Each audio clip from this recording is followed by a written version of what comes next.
நம்ம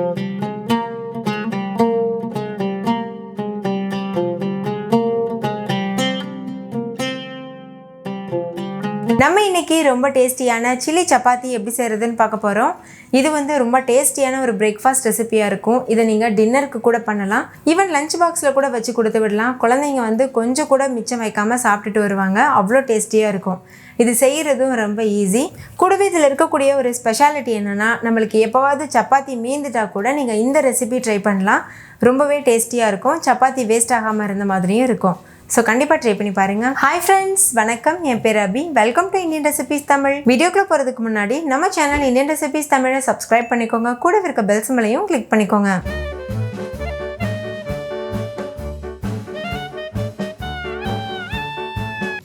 ஃபஸ்ட் இந்த ரெசிபி பண்ணுறதுக்கு நான் இன்றைக்கி ஒரு 5 சப்பாத்தி எடுத்திருக்கேன். பொதுவாக சில்லி சப்பாத்தி பண்ணுறதுக்கு நல்ல தடிமனான சப்பாத்தியாக இருந்ததுன்னா ரொம்ப டேஸ்ட்டாக இருக்கும். அப்படியே நம்ம கடைகளில் வாங்குகிற பரோட்டா டேஸ்ட் இருக்கும். நீங்கள் மிதமான சப்பாத்தியில் பண்ணலாம். ஒருவேளை நீங்கள் இதுக்காகவே நீங்கள் சப்பாத்தி செய்கிறீங்கன்னா கண்டிப்பாக கொஞ்சமாக தடிமனாக பண்ணிக்கோங்க.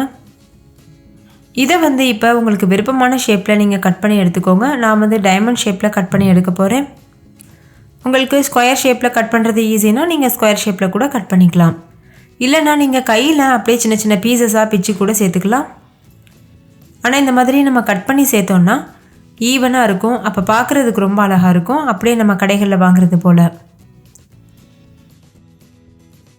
இப்போ இந்த மாதிரி கட் பண்ணதுக்கப்புறமா நம்ம டைமண்ட் ஷேப்புக்கு கட் பண்ணி எடுத்துக்கலாம். இதே போல் மீதி இருக்க எல்லா சப்பாத்தியையுமே இது போல் வந்து கட் பண்ணி எடுத்துக்கோங்க.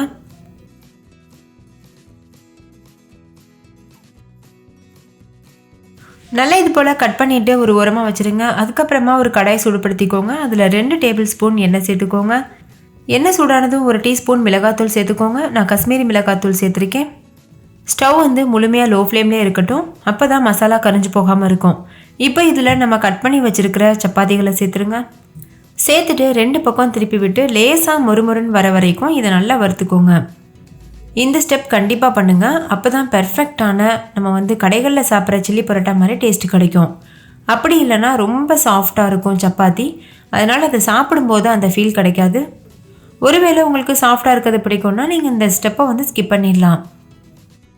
அதே போல் ரொம்ப நேரம் வறுக்கணும்னு அவசியம் இல்லை, ஒரு 2 நிமிஷம் வறுத்தா போதும். அதுலேயே இது லேசாக முறுமுறுன்னு வந்துடும்.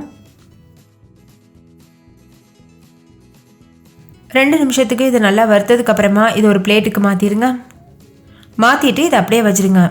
அதுக்கப்புறமா நம்ம ஏற்கனவே வறுத்தோம்ல அந்த கடாயவே நல்லா க்ளீன் பண்ணிவிட்டு அதுக்கப்புறமா அதில் எண்ணெய் சேர்த்துக்கோங்க.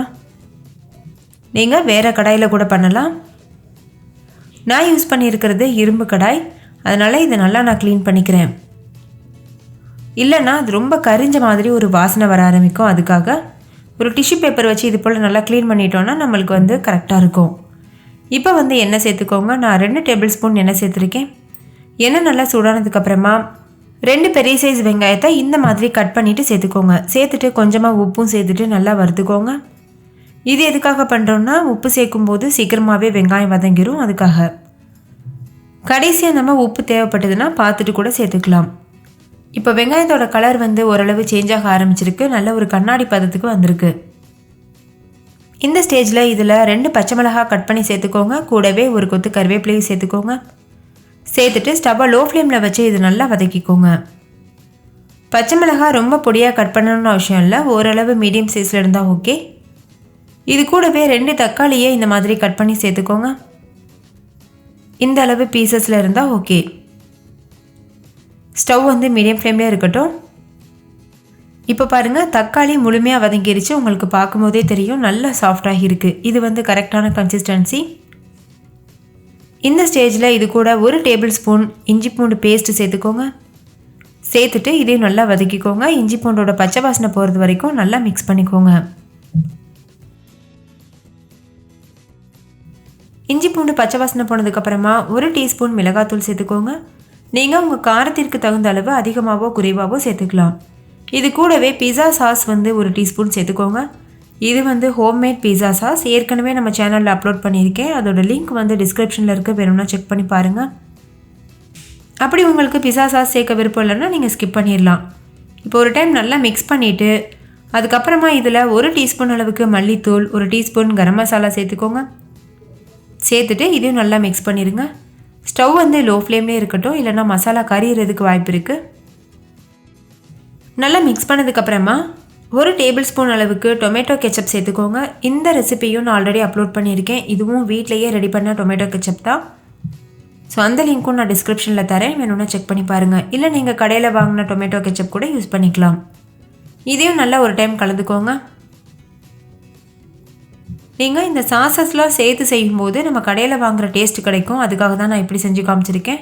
ஒருவேளை உங்களுக்கு சாஸ் சேர்க்க விருப்பம் இல்லைன்னா நீங்கள் ஸ்கிப் பண்ணிடலாம். நல்லா கலந்ததுக்கப்புறமா ஏற்கனவே நம்ம வறுத்து வச்சுருக்க சப்பாத்தி பீசஸ் சேர்த்துருங்க. சேர்த்துட்டு இதையும் நல்லா மிக்ஸ் பண்ணிக்கோங்க. இந்த ஸ்டேஜில் ஸ்டவ் வந்து மீடியம் ஃப்ளேமில் வச்சுக்கோங்க. சப்பாத்தி பீசஸ் சேர்த்ததுக்கப்புறமா நல்லா மிக்ஸ் பண்ணிக்கோங்க. ஸ்டவ் மீடியம் ஃப்ளேம்லேயே வச்சுட்டு ஒரு 2 நிமிஷத்துக்கு இது நல்லா கலந்துக்கோங்க. நம்ம செஞ்சுருக்க கிரேவி சப்பாத்தியோட நல்லா ஒட்டி பிடிக்கணும். அந்த மாதிரி பார்த்து நல்லா மிக்ஸ் பண்ணிக்கோங்க. நல்லா ஒரு 2 நிமிஷத்துக்கு வேக வச்சதுக்கப்புறமா சுட சுட நீங்கள் இதை சர்வ் பண்ணிடலாம். அவ்வளோதான். இப்போ 2 நிமிஷம் ஆகியிருக்கு. நல்ல காரசாரமான டேஸ்டியான சில்லி சப்பாத்தி சூப்பராக தயாராகிருக்கு. நீங்களும் கண்டிப்பாக உங்கள் வீட்டில் ட்ரை பண்ணி பாருங்கள். சில்லி பரோட்டா சாப்பிட்ணுன்னு இருந்தாலும் சரி, இல்லைனா காரசாரமாக ஏதாவது சாப்பிட்ணுன்னா கூட கண்டிப்பாக இந்த ரெசிபியை ட்ரை பண்ணி பாருங்கள். வீட்டில் இருக்க எல்லோரும் ரொம்ப விரும்பி சாப்பிடுவாங்க. டேஸ்ட் ரொம்பவே அட்டகாசமாக இருக்கும். பார்க்கும்போதே சாப்பிட்ணும் போல் இருக்குல்ல. ஓகே ஃப்ரெண்ட்ஸ், இந்த சில்லி சப்பாத்தி உங்களுக்கு ரொம்ப பிடிச்சிருந்தா லைக் பண்ணுங்கள், உங்கள் ஃப்ரெண்ட்ஸ் கூட ஷேர் பண்ணுங்கள். நீங்களும் வீட்டில் செஞ்சு பார்த்துட்டு டேஸ்ட் எப்படி இருந்ததுன்னு கமெண்ட்டில் சொல்லுங்கள். தேங்க்யூ, பாய்.